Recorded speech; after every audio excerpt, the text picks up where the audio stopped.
خلي بالك من السؤال ده كويس.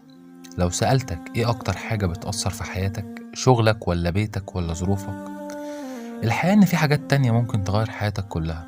اصحابك، اصحابك، الناس اللي بتقعد معاهم كل يوم، اللي بتتكلم معاهم، اللي بتضحك معاهم، دول ممكن يرفعوك لفوق او ممكن ينزلوك لتحت. عشان كده النبي صلى الله عليه وسلم قال: المرء على دين خليله فلينظر احدكم من يخالل. يعني الناس غالبا بيبقوا شبه صحابها، مش بس في الكلام لكن في التفكير وفي السلوك وفي الطريق اللي ماشي فيه. بسم الله والحمد لله والصلاة والسلام على رسول الله صلى الله عليه وسلم. خلينا نكون صريحين، في ناس كتير كانت كويسة جدا لكن مع الوقت اتغيرت، مش بسبب انهم وحشين لكن بسبب الصحبة.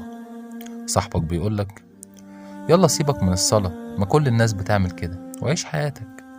في البداية ممكن تقوله لأ أنا مش بتأثر، لكن مع الوقت الكلام بيتكرر والقعدة بتطول والقلب بيتعود، وفجأة تلاقي نفسك بقيت تعمل كل حاجة ما كنتش تتخيل ان انت ممكن تعملها. ربنا سبحانه وتعالى وصف موقف مرعب جدا يوم القيامة. قال تعالى: بسم الله الرحمن الرحيم: يا ليتني لم أتخذ فلانا خليلا. صدق الله العظيم.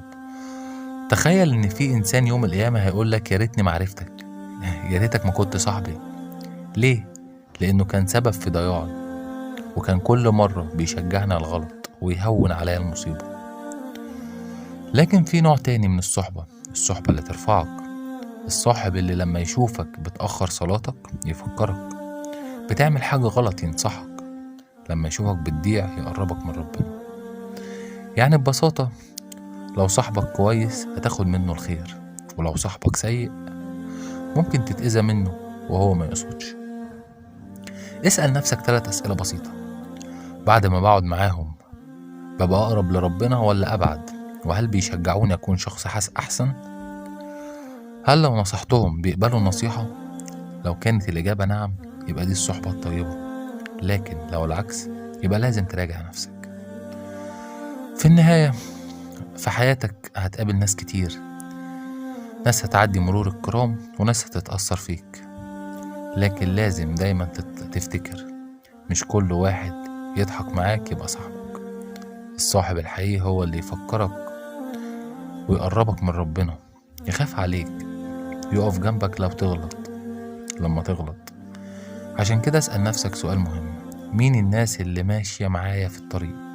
لأن الطريق اللي ماشي فيه غالبا هو